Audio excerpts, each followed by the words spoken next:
Can you turn that off? It smells like poverty in here. The passenger in the back seat waved his hand dismissively at the air freshener hanging from the rearview mirror, his face twisted in disgust like he'd just stepped in something. Julian didn't respond, just reached up and unhooked the small pine-scented tree, dropping it into the cup holder without a word. And turn up the AC. It's like a sauna. Don't you people feel heat? You people. Julian adjusted the temperature. Still said nothing. The man in the back was maybe 35, wearing a tailored navy suit that probably cost more than Julian made in a month of driving. Perfect haircut, gold watch catching the streetlights as they passed. White. Confident. The kind of confidence that comes from never being told no. His name, according to the Uber app, was Caleb Richmond. 5-star passenger rating, which told Julian everything he needed to know. People like Caleb didn't get bad ratings because people like Julian knew better than to give them. You know where you're going, right?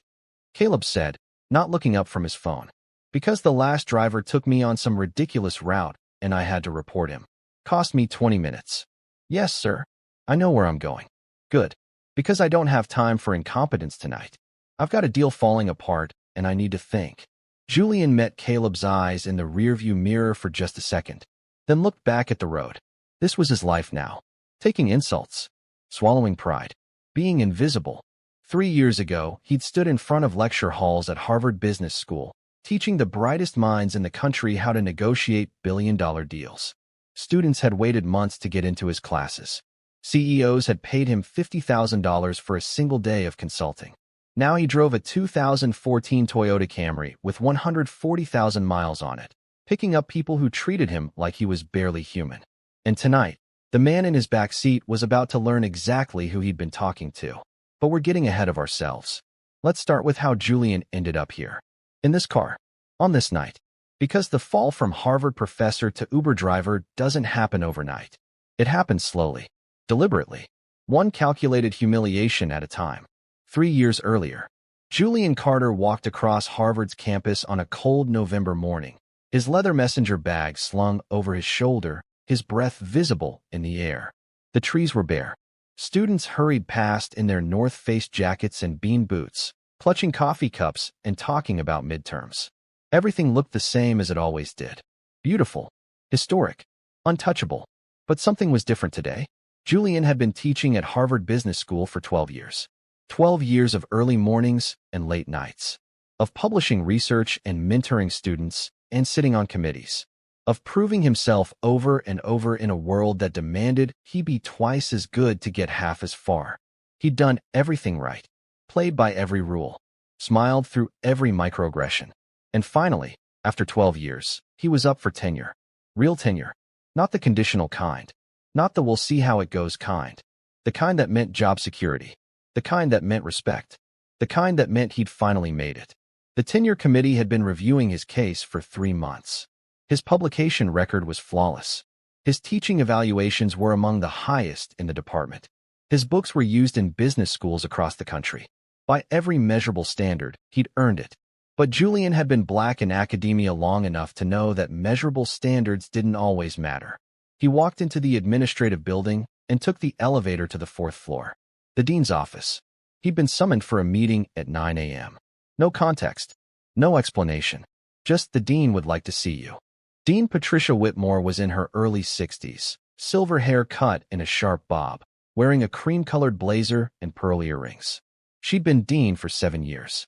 Before that, a professor of organizational behavior for 20. She smiled when Julian walked in, but it was the kind of smile people give you when they're about to deliver bad news and want you to know they feel terrible about it. Julian, sit down. Please. He sat in one of the leather chairs across from her desk. The office was exactly what you'd expect. Dark wood, bookshelves, diplomas on the wall, a window overlooking the campus. I wanted to speak with you personally about the tenure decision, Patricia said, folding her hands on her desk. Julian's stomach dropped. The fact that she was doing this personally, in her office, instead of sending a letter, told him everything. The committee met yesterday, she continued. And while they were impressed with your work, they've decided not to grant tenure at this time. The words landed like stones. Not at this time, Julian repeated slowly. What does that mean? It means the decision was close. Very close. But there were concerns. What concerns? Patricia shifted in her chair. Some members of the committee felt that your research, while strong, lacks a certain broader appeal, that it's too focused on issues of diversity and inclusion in corporate settings, which, while important, may not have the same impact as more traditional business strategy research. Julian stared at her. My research on negotiation dynamics across cultural and racial contexts has been cited over 300 times. It's being used by corporations around the world. How is that not impactful? I understand your frustration. Do you? Julian, I know this is disappointing, but the tenure process is holistic. It's not just about publications. It's about fit, about where we see the school going. Fit, Julian said. The word tasted bitter. I've been here 12 years. If I don't fit now, when will I? I'm simply telling you what the committee decided. There's always the option to reapply in a few years. A few years? Julian stood up. His hands were shaking. I'm 47 years old. I've published 3 books. I've brought in millions in grant funding. I've mentored dozens of students who've gone on to become CEOs and founders. What exactly do I need to do to fit? Patricia's expression hardened slightly. I understand you're upset, but this kind of reaction is exactly what the committee was concerned about. There's a perception that you can be difficult, that you push too hard on certain agendas. Certain agendas? You mean talking about racism in corporate America? I mean making colleagues uncomfortable with accusations. I've never accused anyone of anything. I've presented research, data, facts that some people feel are presented with a certain bias. Julian laughed. It came out harsh and bitter, a bias toward the truth. This conversation isn't productive, Patricia said, standing. The decision has been made. I'm sorry, Julian. I really am. But you'll need to decide whether you want to stay on as a non-tenured faculty member or explore other opportunities. Other opportunities. That was academic speak for, we're pushing you out. Julian walked out of that office knowing his career at Harvard was over, not because he wasn't good enough, but because he'd committed the unforgivable sin of being excellent while black and refusing to stay quiet about it. He taught out the rest of the semester, applied to other universities, got interviews, even a few offers. But word travels fast in academic circles, especially when someone gets denied tenure at Harvard. The offers were at smaller schools. Lower pay, less prestige. The message was clear, know your place. By the following summer, Julian had left Harvard, not because he wanted to, but because staying meant accepting a demotion disguised as an opportunity. It meant watching younger, less qualified white colleagues get the tenure he'd been denied. It meant smiling through the humiliation every single day. So he left, and for 6 months, he tried to figure out what came next. He had some savings. His wife, Scarlett, worked as a hospital administrator, which helped. But the bills kept coming. The mortgage on their house in Newton. His daughter Luna's college tuition at Spelman. His son Gabriel's medical expenses. He had type 1 diabetes, and the insulin costs were astronomical even with insurance. Julian applied to consulting firms, to think tanks, to corporate positions. But he was overqualified for some jobs and underqualified for others. And everywhere he went, he saw the same hesitation in people's eyes. The same unspoken question. If you're so good, why aren't you at Harvard anymore? By month 8, the savings were gone. Scarlett picked up extra shifts at the hospital. Luna offered to take a semester off. Gabriel asked if they needed to switch to cheaper insulin. Julian said no to all of it, because he was the father, the provider, the man who was supposed to have it figured out. But he didn't have it figured out. So one Tuesday afternoon, sitting in his home office staring at another rejection email, Julian opened the Uber app, not to request a ride, to apply to be a driver. The application took 15 minutes.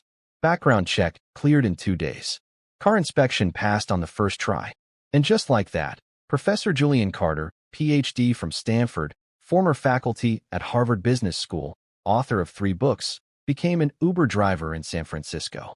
His first night, he made $87 in 6 hours. After Uber's cut and gas, he cleared maybe 50. It felt like the end of the world. But he kept driving. Because pride doesn't pay for insulin. That was 2 years ago. Now, on this Tuesday night in September, Julian was pulling up to a high-rise building in the financial district to pick up a passenger named Caleb Richmond. Requested pickup, 11:03 p.m. Destination, the Fairmont Hotel, about 12 minutes away. Julian pulled to the curb and waited. 2 minutes later, Caleb emerged from the building, phone pressed to his ear, talking fast and angry. He yanked open the back door and threw himself into the seat without so much as looking at Julian. No, I don't care what he said. If Davidson won't take the meeting, we don't have a deal. It's that simple. Caleb was practically yelling into his phone. I've been working on this acquisition for 6 months. 6 months. And now he's going to walk away over some principle? What principle? Money is the only principle that matters. Julian put the car in drive and pulled into traffic. Just get him on the phone, Caleb continued. I don't care if it's midnight. I don't care if he's asleep. This deal is worth $50 million, and I'm not losing it because Gabriel Davidson has suddenly developed a conscience. Julian's hands tightened on the steering wheel. Gabriel Davidson. The name hit him like electricity. Can you turn that off? It smells like poverty in here. Julian had been so focused on the name that he hadn't even processed Caleb was talking to him. He looked in the rearview mirror. Caleb was pointing at the air freshener. It smells like poverty in here, Caleb repeated, his face twisted in disgust. Julian reached up and removed the air freshener, dropped it into the cup holder, and turned up the AC. It's like a sauna. Don't you people feel heat? Don't you people? Julian adjusted the temperature. You know where you're going, right? Caleb said, already back on his phone. Because the last driver took me on some ridiculous route, and I had to report him. Yes, sir, Julian said quietly. I know where I'm going. Good. Because I don't have time for incompetence tonight. Caleb went back to his call. Look, I need you to find out why Davidson won't negotiate. Someone at his company must know something. He built that company from nothing, and now it's worth $200 million. He's not going to throw away a $50 million acquisition over nothing. There's something we're missing. Julian drove in silence, but his mind was racing. Gabriel Davidson. He hadn't heard that name in years. But he remembered Gabriel perfectly. Remembered him sitting in the third row of his corporate strategy seminar at Harvard. Remembered the way Gabriel asked questions that cut to the heart of every problem. Remembered mentoring him through his senior thesis. Remembered writing him a recommendation letter for his first job. Gabriel had been one of his best students. Brilliant. Hungry. And most importantly, he'd listened. Really listened. Not just to the theory, but to the underlying principles. The ethics. The why behind the how. After graduation, Gabriel had kept in touch for a while. Sent Christmas cards. The occasional email asking for advice. But over the years, they'd lost contact. Julian had heard through the grapevine that Gabriel had started a tech company. Something to do with data analytics. Apparently, it had done well. Apparently, it was now worth $200 million. And the man in Julian's back seat was trying to buy it. Before we continue, can I ask you a question? Where in the world are you watching from? Comment below because we'd love to know how far these stories travel. And hit that subscribe button because we are just getting started. This is ridiculous, Caleb muttered, scrolling through his phone. Davidson won't even return my calls. His lawyer keeps saying he's reconsidering the terms, but that's bullshit. The terms are fair. More than fair. We're offering 30% above market value. Julian glanced in the rearview mirror. Maybe it's not about the money. Caleb looked up sharply. What? You said he's reconsidering the terms. Maybe it's not about the money. Maybe there's something else he values more. Caleb stared at Julian like he'd just spoken in another language. Are you seriously trying to give me business advice right now? No, sir. Just an observation. Well, keep your observations to yourself. I didn't ask for your opinion. Julian went quiet. But he knew he was right. Because he'd taught Gabriel Davidson everything about negotiation. And the first thing he'd taught him was this. Never negotiate on someone else's terms. If they're only talking about money, it means they don't understand what you actually want. The question was, what did Gabriel want? And why had he walked away from $50 million to get it? Caleb made 3 more calls during the drive, each one more frustrated than the last. By the time Julian pulled up to the Fairmont Hotel, Caleb was practically shouting, I don't care. Figure it out. I want answers by morning. He hung up and sat there for a moment, breathing hard. Julian put the car in park and waited. Caleb rubbed his face with both hands. Then he started talking. Not to Julian, just to himself. Or maybe to the universe. But Julian was there, so he heard every word. 6 months, Caleb said. I've been working on this deal for 6 months. Davidson's company is exactly what we need. The technology, the client base, the talent. It's perfect. And he knows it's perfect. That's why he agreed to negotiate in the first place. Julian said nothing. But 3 days ago, he calls my boss and says he's not interested anymore. Just like that. No explanation. No counteroffer. Just I've changed my mind. Do you know how insane that is? How unprofessional. Maybe he has his reasons, Julian said quietly. Caleb laughed. His reasons? His reasons don't matter. This is business. You don't walk away from $50 million because of reasons. Maybe the money isn't what he cares about. Everyone cares about money. Not everyone. Caleb leaned forward, his face appearing in the rearview mirror. You really think you understand how business works, don't you? Julian met his eyes. I understand enough. You drive for Uber. That tells me everything I need to know about what you understand. The words were meant to cut, and they did. But Julian had been cut by worse. Is there anything else, sir? Julian asked calmly. Caleb grabbed his briefcase and opened the door. Yeah, don't quit your day job. Oh wait, this is your day job. He laughed at his own joke and stepped out of the car. But before he could close the door, Julian spoke. Gabriel Davidson won't negotiate with you because he doesn't respect you. Caleb froze, his hand still on the door. What did you say? I said he doesn't respect you. That's why he walked away. Not because of money. Because he doesn't want to do business with people he doesn't respect. And how the hell would you know that? Julian turned in his seat to look at Caleb directly. Because I taught him everything he knows about negotiation. And the first thing I taught him was, never do business with people who treat others as less than human. The color drained from Caleb's face. You're lying. Gabriel Davidson, Harvard Business School, class of 2012. Graduated top of his class. Wrote his senior thesis on ethical negotiation in tech acquisitions. I was his advisor, his mentor. He sat in the third row of my corporate strategy seminar every Tuesday and Thursday for 2 years. I wrote the recommendation letter that got him his first job. Caleb's mouth opened, then closed, then opened again. You were. Professor Julian Carter. I taught at Harvard for 12 years before I was denied tenure for being too focused on diversity issues, which is academic speak for making white people uncomfortable with the truth. Caleb was still standing there, half in the car, half out, looking like he'd just been slapped. So when you sit in my car and talk about competence, Julian continued, his voice steady and cold. When you tell me I smell like poverty, when you ask if my people feel heat, when you treat me like I'm invisible, remember this. I've forgotten more about business than you'll ever learn. And the man you're desperately trying to negotiate with? He's refusing to meet with you because he learned from me. He learned that character matters. That how you treat people matters. That money means nothing if you have to compromise your soul to get it. Julian turned back around. So no, Gabriel Davidson won't take your meeting. Not because of money, but because he's met people like you before. And he knows exactly what you're worth. Silence filled the car. Then Caleb stepped back and slammed the door shut. He stood on the sidewalk for a long moment, staring at the car.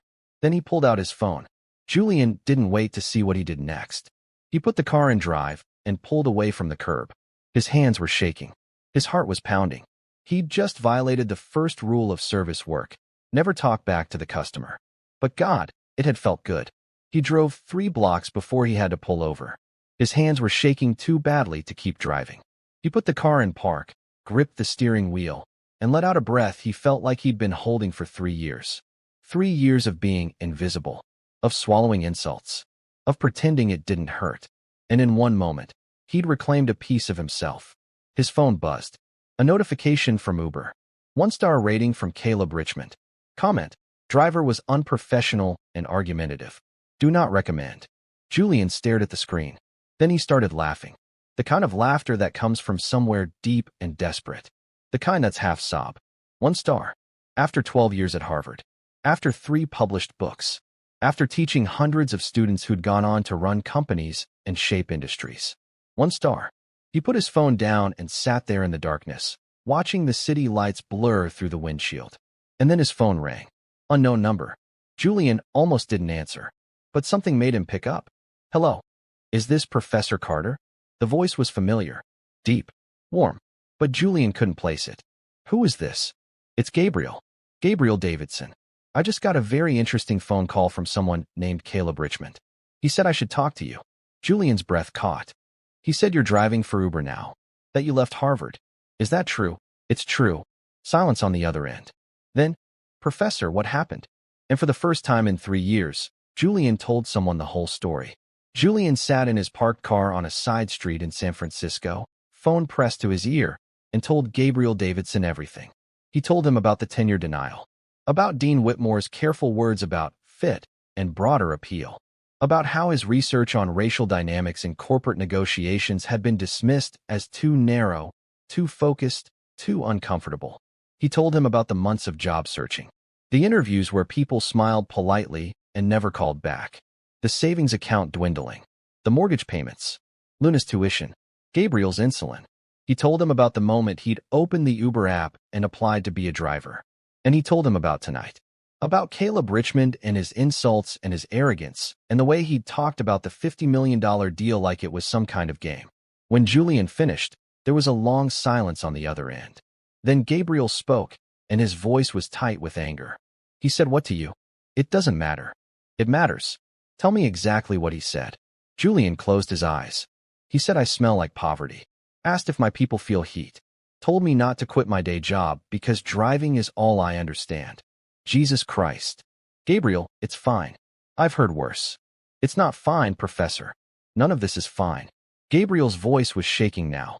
"You're the reason I have a career.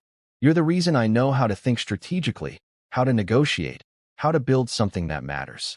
Everything I built on the foundation you gave me. And you're driving for Uber while people like Caleb Richmond treat you like you're nothing. I'm doing what I have to do to provide for my family. I know. And that's exactly why this is so wrong." Gabriel took a breath. "Professor, I need to tell you something. The reason I walked away from that acquisition deal, it wasn't about money. It was about who I'd be partnering with." "What do you mean?" "Caleb Richmond works for Meridian Capital Group. They're a private equity firm. And they're exactly the kind of company you warned me about in your classes. Remember? You used to say that some money isn't worth taking because of where it comes from and what it requires you to become." Julian remembered.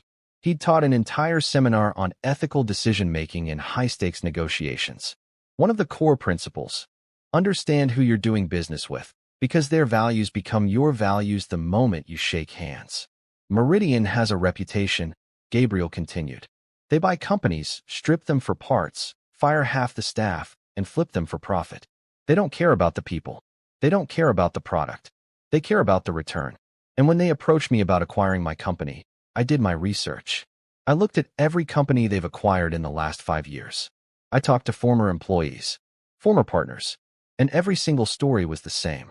They come in promising to preserve culture and keep teams intact, and then 6 months later, everyone's laid off and the company's been gutted.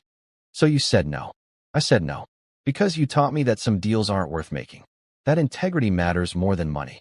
That the moment you compromise your values for profit, you've already lost something you can't get back."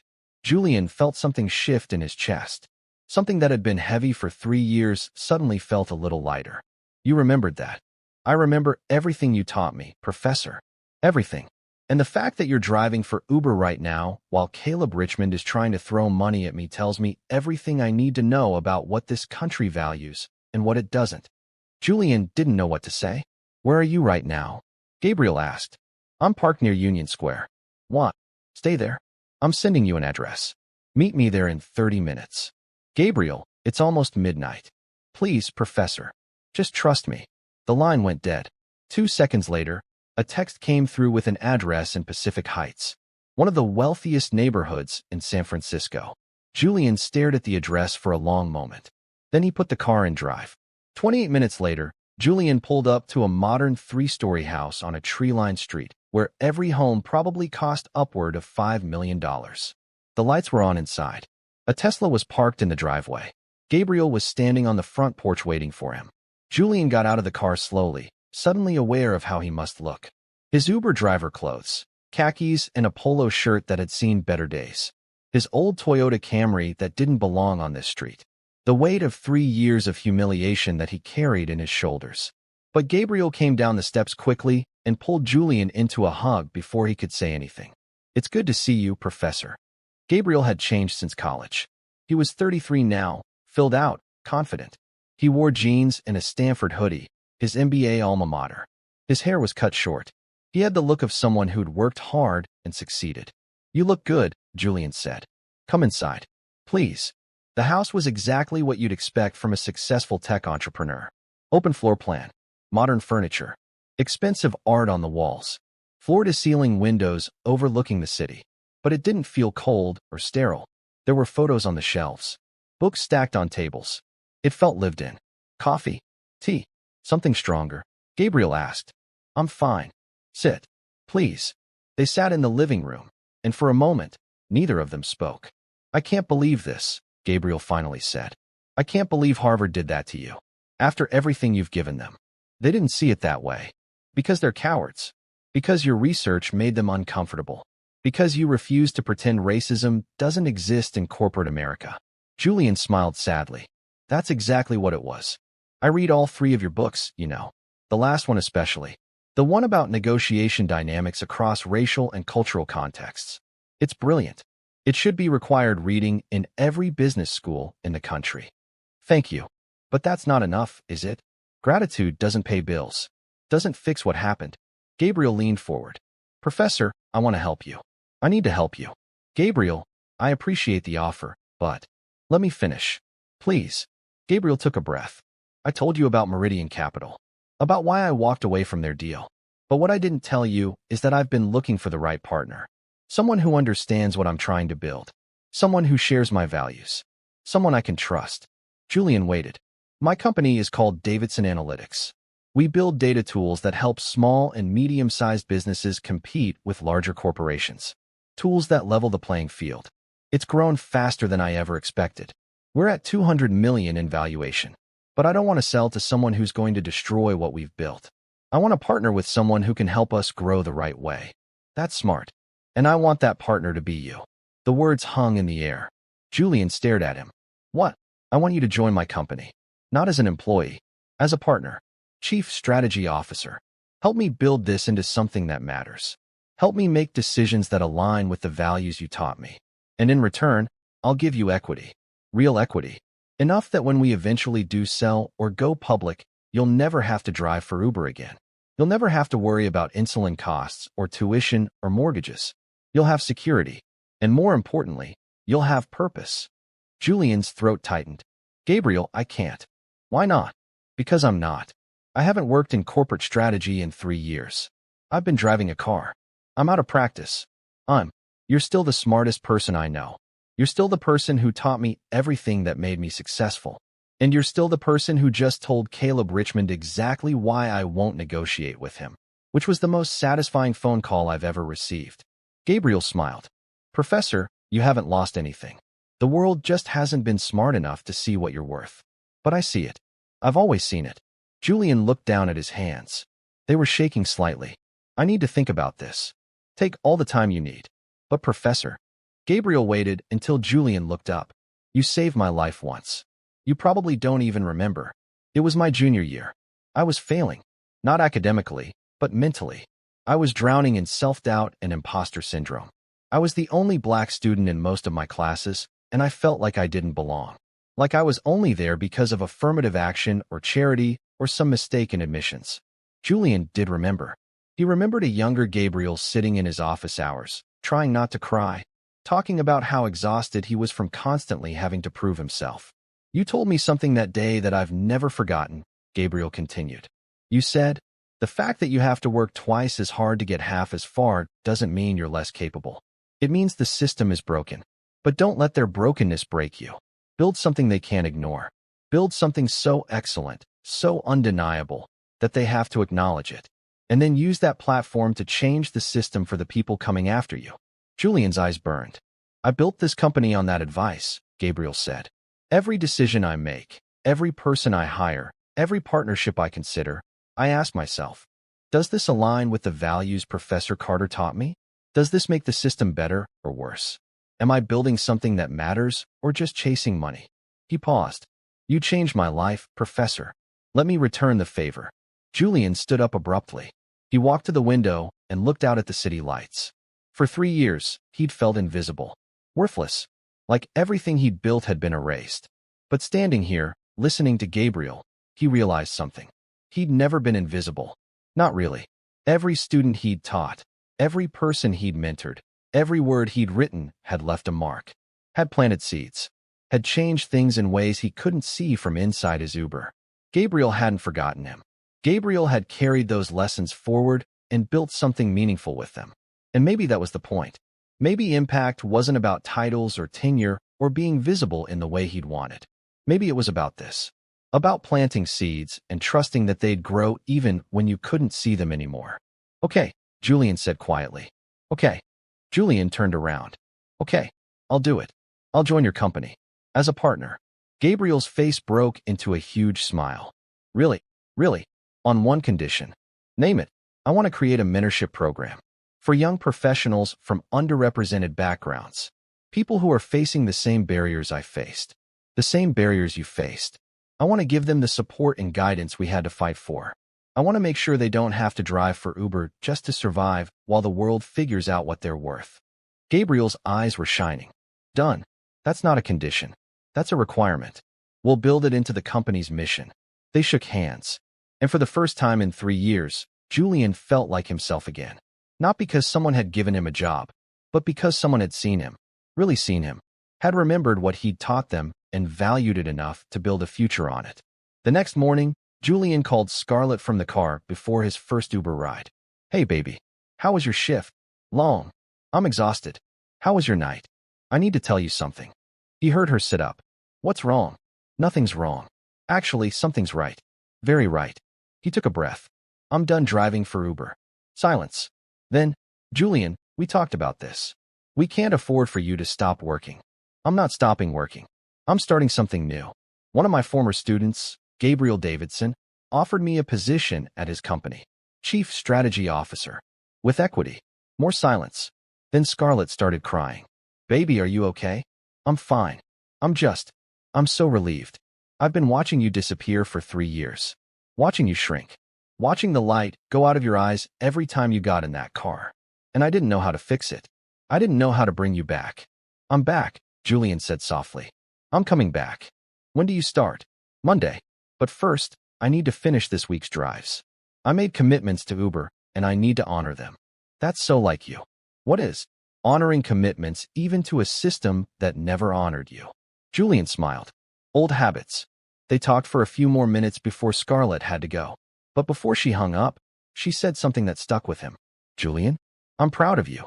Not because you got a new job, but because you never let them break you. You bent, but you didn't break. He thought about that as he drove his last few rides for Uber. About bending versus breaking. About survival versus surrender. He thought about all the passengers who'd treated him like he was invisible. Who'd been rude or dismissive or casually cruel. Who'd never known they were sitting 3 feet away from someone who'd taught at Harvard. Who'd shaped minds and changed lives and built a body of work that mattered. And he thought about Caleb Richmond. On Friday afternoon, 2 days after the conversation with Gabriel, Julian got a notification from LinkedIn. Caleb Richmond wants to connect. There was a message attached. Professor Carter, I owe you an apology. What I said to you in the car was unacceptable. I've spent the last 2 days thinking about it, and about why Gabriel Davidson refused to meet with me. You were right. I treated you as less than human because of assumptions I made based on what I saw instead of who you are. I'm sorry. I'm trying to be better. If you're willing, I'd appreciate the chance to learn from you. Sincerely, Caleb. Julian stared at the message for a long time. Part of him wanted to ignore it, to let Caleb sit with the discomfort of knowing what he'd done. But another part of him, the part that had spent 12 years teaching, remembered something important. Teaching isn't just about the students who get it right away. It's about the ones who get it wrong and are willing to learn. Julian accepted the connection request, and he wrote back, Caleb, I accept your apology. Not because what you said didn't hurt, but because growth requires grace. If you're serious about learning, I'd be happy to have a conversation. But know this, learning isn't comfortable. It requires you to confront things about yourself you'd rather not see. It requires humility, and it requires action, not just words. If you're ready for that, let's talk. Caleb responded within minutes. I'm ready. Thank you for giving me the chance. They met for coffee the following week. It was awkward at first. Caleb was clearly uncomfortable, which was good. Discomfort meant awareness. Awareness was the first step toward change. They talked for 2 hours. Julian didn't lecture. He asked questions, made Caleb think about his assumptions, his biases, the systems he benefited from without realizing it. By the end, Caleb was quiet. Thoughtful. I have a lot of work to do, he said finally. We all do, Julian replied. The question is whether you're willing to do it. I am. I really am. Julian didn't know if Caleb would follow through. People said a lot of things in moments of guilt that they didn't mean when the guilt faded. But he'd planted a seed. And that was all he could do. On Monday morning, Julian walked into Davidson Analytics for his first day. The office was in a renovated warehouse in Soma. Exposed brick. High ceilings. Natural light pouring through huge windows. The energy was different from Harvard. More collaborative. Less hierarchical. People worked in clusters, moving between desks and conference rooms with an easy flow. Gabriel met him at the entrance with a huge smile. Welcome, Professor. Or should I say, Chief Strategy Officer. Julian is fine.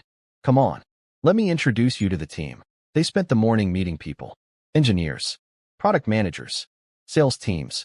Marketing. Everyone was young, diverse, and genuinely excited about what they were building. We're different from most tech companies, Gabriel explained as they walked through the office. We don't just talk about diversity and inclusion. We build it into everything. 52% of our leadership is women or non-binary. 68% of our staff are people of color. And we don't just hire for diversity. We create systems that let diverse people thrive. Mentorship programs. Transparent promotion criteria. Regular bias training. Because I learned from the best that representation without opportunity is just tokenism. Julian felt something warm spreading through his chest. This was what he'd spent his career fighting for. And here it was. Real. Functional. Thriving. That afternoon, Gabriel called an all-hands meeting. The entire company gathered in the main space.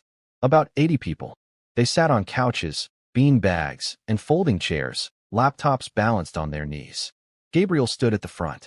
Julian stood beside him. I want to introduce you to someone very important, Gabriel began. This is Professor Julian Carter. He's joining us as Chief Strategy Officer, but that title doesn't capture what he really is. He's my mentor.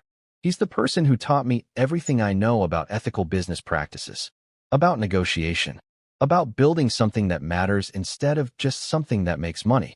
Everything this company stands for, every value we hold, traces back to lessons I learned from him. Gabriel turned to Julian.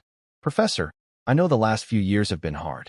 I know the world didn't treat you the way you deserve to be treated, but I want you to know that your work mattered.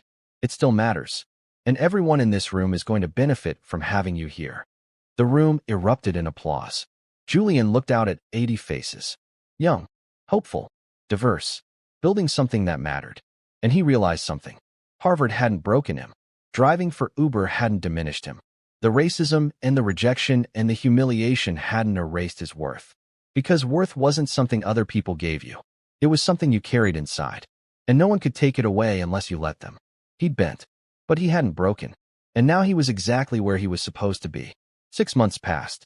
Julian settled into his role at Davidson Analytics in ways that surprised even him. The transition from academia to corporate strategy felt natural, like putting on an old coat that still fit perfectly. He spent his days analyzing market trends, advising on partnerships, helping Gabriel navigate complex negotiations. But more importantly, he was building the mentorship program he'd promised. They called it the Carter Fellowship. It started small. 5 young professionals from underrepresented backgrounds. People who were brilliant but lacked networks. Who had talent but no connections. Who faced the same barriers Julian had faced his entire career. He met with each fellow weekly. Taught them negotiation tactics, introduced them to his network, helped them see their worth in a world that constantly told them they were less than. By month 4, the program had expanded to 15 fellows. By month 6, they were getting inquiries from other companies wanting to replicate the model. But the real victory came on a Tuesday afternoon in March. Julian was in his office reviewing a contract when Gabriel knocked on the door. Got a minute? Always. Gabriel sat down, and Julian could tell immediately something was different. Gabriel was smiling, but it was the kind of smile that held something back. Something big. Remember Meridian Capital? Gabriel asked. Julian's jaw tightened. Of course. They've been calling. Repeatedly. Caleb Richmond specifically. He's been trying to get another meeting with me for months. And I've been ignoring him. Because nothing's changed, right? They're still the same company with the same values. Or lack thereof. Gabriel paused. But then something interesting happened. Last week, I got a call from someone else at Meridian. Not Caleb. A woman named Penelope Chun. She's one of their partners.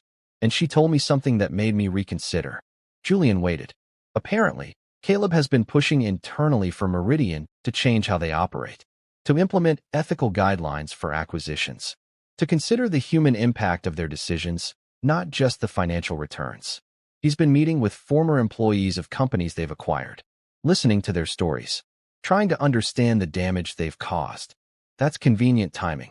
That's what I thought too. But Penelope said this has been going on for months. Since right after his conversation with you. She said he's been like a man possessed, that he's challenged every deal that crosses his desk, that he's made himself extremely unpopular with the other partners because he keeps asking uncomfortable questions about ethics and impact. Julian sat back in his chair. So what are you thinking? I'm thinking that maybe people can change. Not all people. Not easily. But sometimes. Gabriel leaned forward. Penelope wants to meet. She wants to discuss a partnership, but not an acquisition. She's proposing something different. They provide capital and strategic support, but we maintain operational control. We keep our culture. We keep our team. We keep our values. And in return, they get equity and the chance to learn from how we do things differently. That's a significant departure from their usual model. It is. And Penelope admitted it's because of you. Because of what you said to Caleb that night. Because you planted a seed that's been growing inside their company, whether they like it or not. Julian didn't know what to say. I want to take the meeting, Gabriel said. But only if you're there. Because if this is real, if they're actually serious about changing, then you deserve to see it. And if it's not real, if it's just performance, then you'll be able to spot it faster than I will. When's the meeting? Friday, 2 p.m. Here. Julian nodded slowly. I'll be there. Friday came faster than Julian expected. He spent Thursday night reviewing everything he could find about Meridian Capital's recent activities, their acquisitions, their public statements, their board composition, looking for evidence that Gabriel wasn't being played. What he found was interesting. 3 months ago, Meridian had announced a new initiative called Responsible Growth. It included ethical guidelines for acquisitions, mandatory impact assessments, and a commitment to preserving jobs and culture in acquired companies. The business press had been skeptical, calling it performative. But Julian noticed something else. 2 of their recent acquisitions had been structured differently than their historical pattern. Both companies had maintained their leadership teams. Both had seen increases in employee satisfaction post-acquisition. It was early, and it could still be smoke and mirrors. But it was something. Friday afternoon, Julian and Gabriel sat in the main conference room waiting. At exactly 2 p.m., Penelope Chin arrived with Caleb Richmond. Penelope was in her late 40s, Asian American, wearing a sharp gray suit and carrying herself with the confidence of someone who'd fought for every inch of respect she'd earned. Caleb looked different than Julian remembered. Less arrogant, more careful, like someone who'd been humbled and wasn't sure how to carry it yet. They shook hands, sat down across from each other.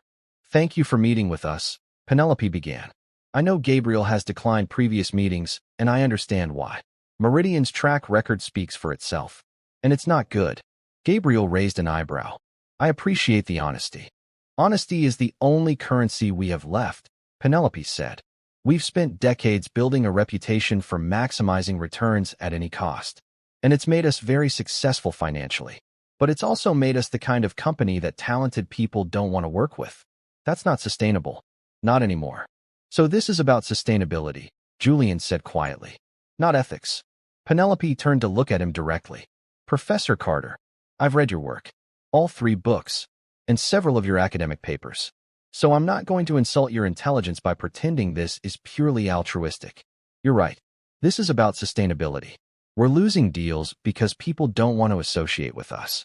We're losing talent because no one wants Meridian on their resume. We're becoming irrelevant. But here's the thing. Just because our motivation starts with self-interest doesn't mean the outcome can't be meaningful. Julian studied her.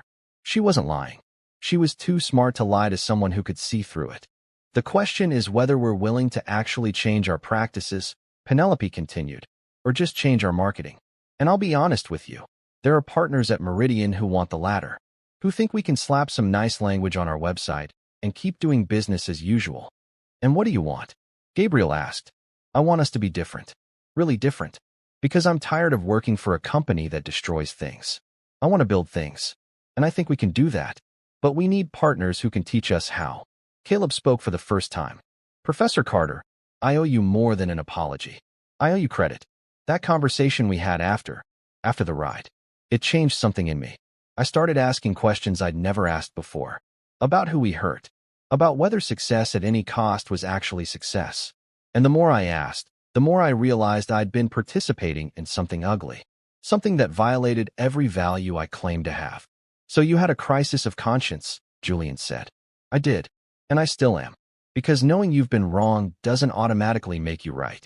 It just means you have to do the work to become better. And I'm trying to do that work. Julian looked at Gabriel. Gabriel looked back. A silent conversation passing between them. What exactly are you proposing? Gabriel asked Penelope. A partnership. We invest $50 million. You retain full operational control. You keep your team, your culture, your decision-making authority. We get 15% equity. And in exchange for that equity, we agree to let you audit our practices. To teach us how you've built a company that prioritizes people alongside profits. We want to learn from you. And then we want to apply those lessons to our other portfolio companies.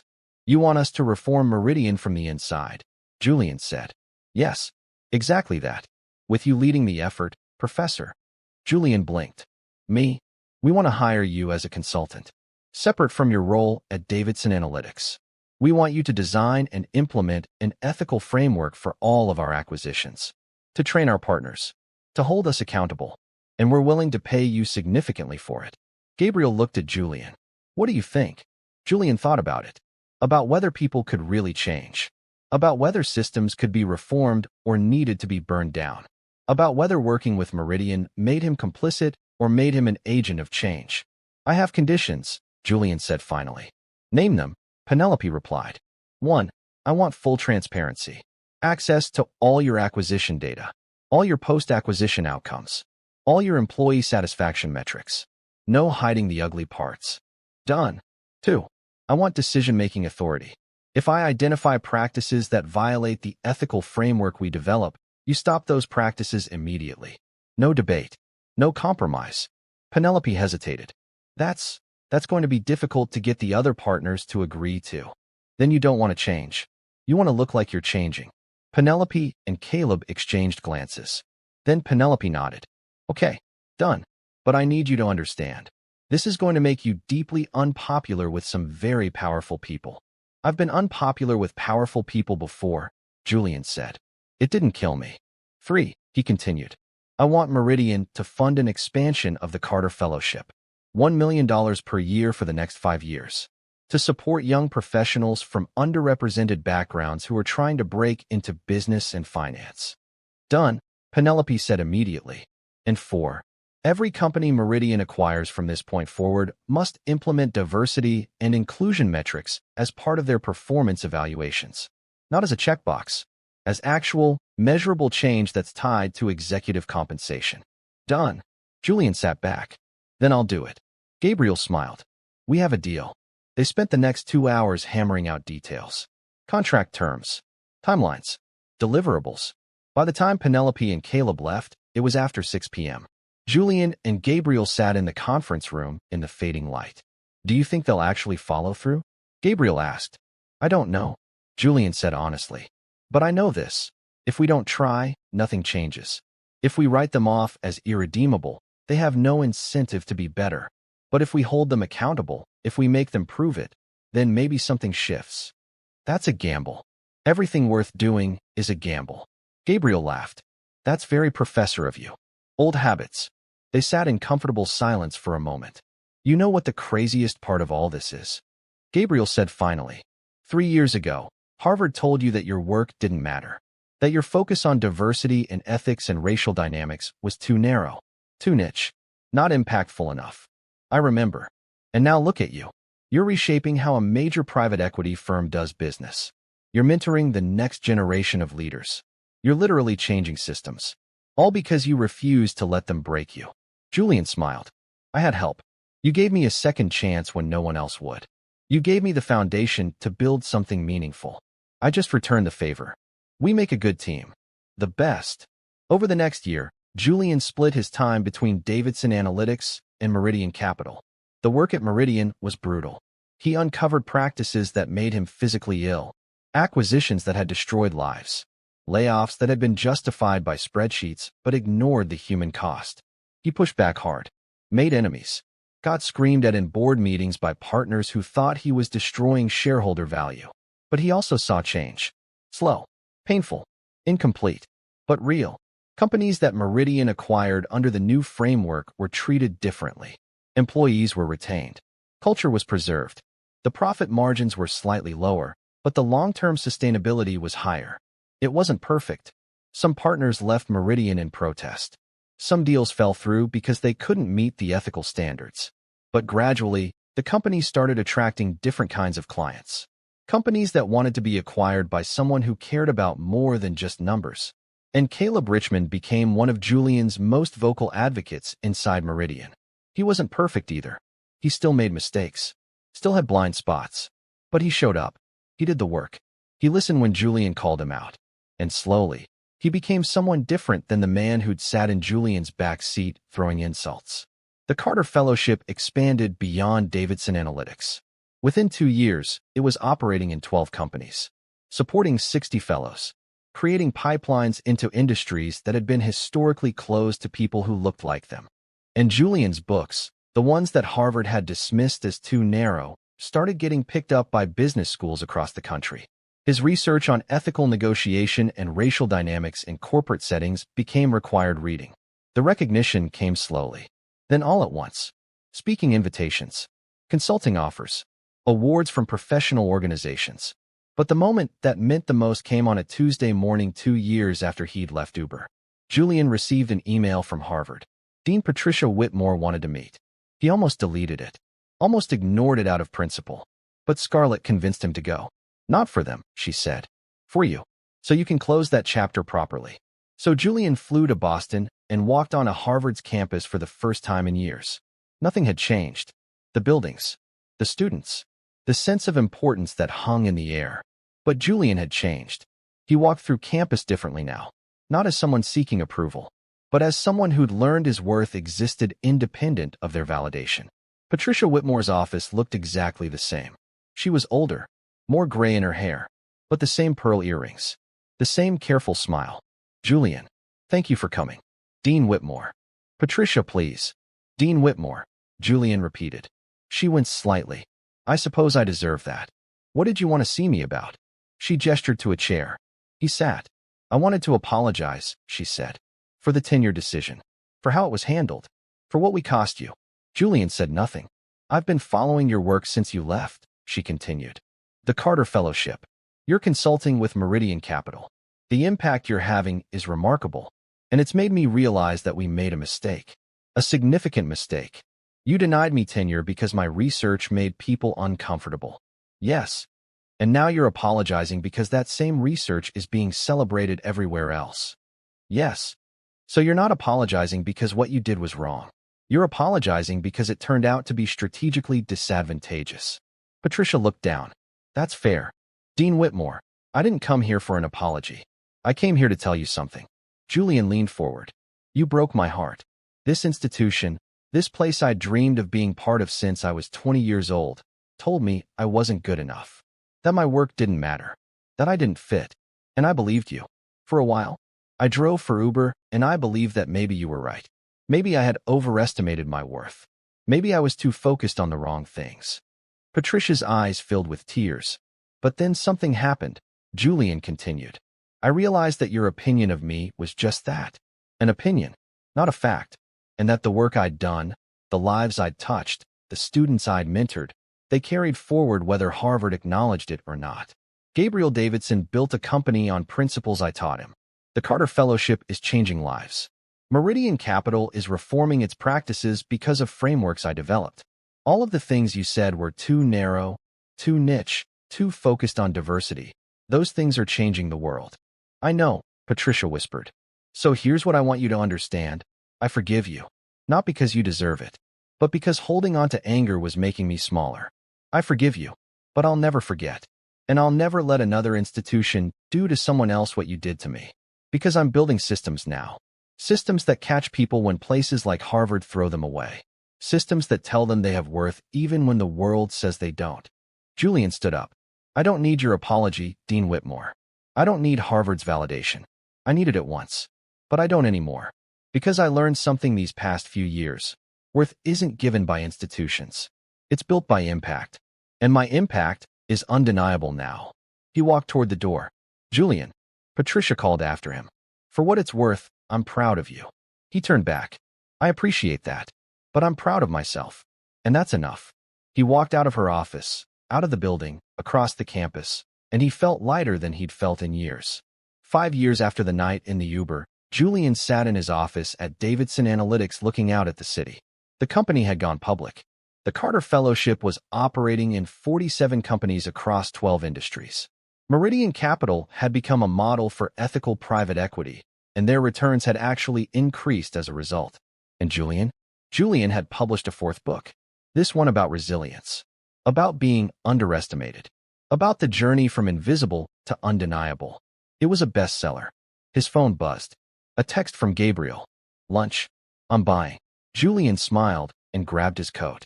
As he walked through the office, he passed the Carter Fellows. Young faces. Bright eyes. People who'd been given a chance that someone almost denied them. They greeted him warmly. Asked questions.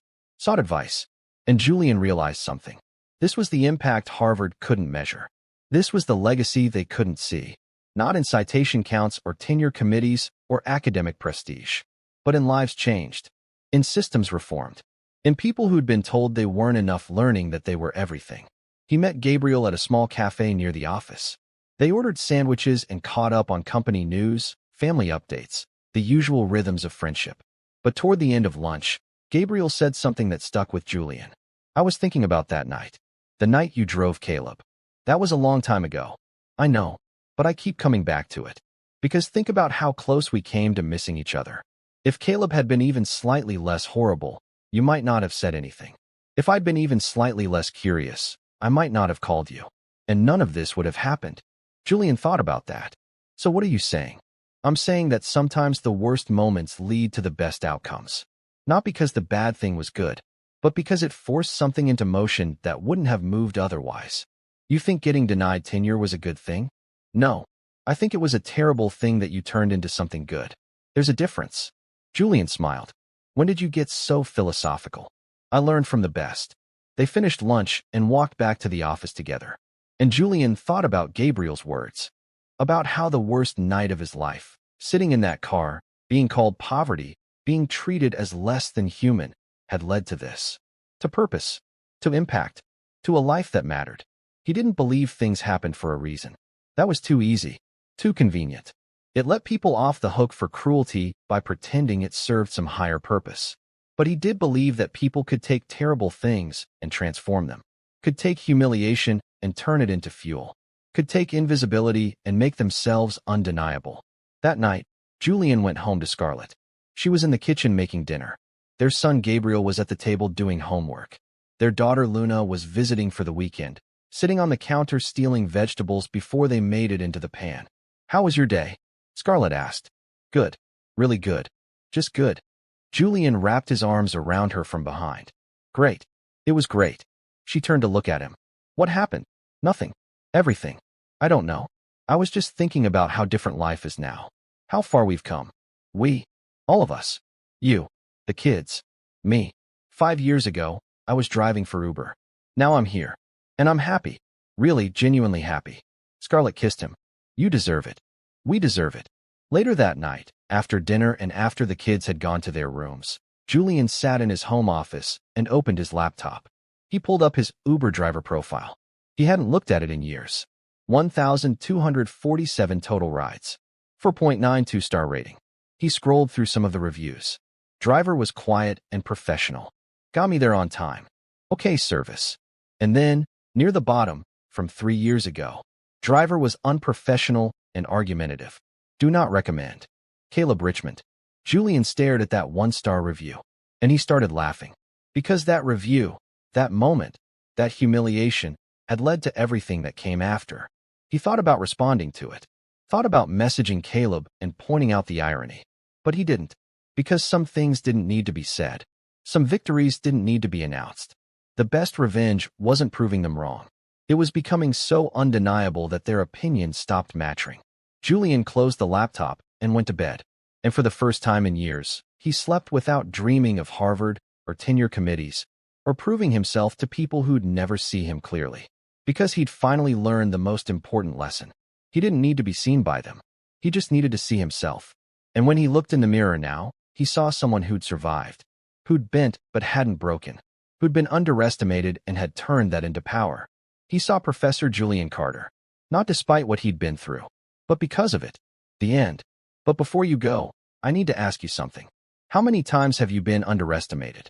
How many times has someone looked at you and decided they knew your worth based on what they saw instead of who you are? It happens. To all of us.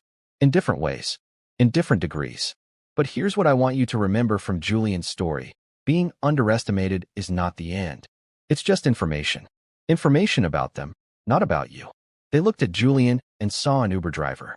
They didn't see the professor, the author, the mentor, the man who would change systems. And that failure? That was theirs, not his. So the next time someone underestimates you, remember Julian. Remember that worth isn't given by others. It's built by impact. And impact doesn't need permission. It just needs persistence. If this story made you think, made you feel something, made you see the world a little differently, then hit that subscribe button. Because there are more stories like this. Stories about people who refused to let the world define them. Who took the worst moments and transformed them into something powerful. Drop a comment and tell me, what would you have done in Julian's position? Would you have stayed silent? Would you have spoken up? Would you have taken the partnership? Because these stories don't end when the video ends. They continue in the conversations we have, in the choices we make, in the systems we build or break. Thanks for watching. And remember, you are not what they see. You are what you build. Make sure it's something undeniable.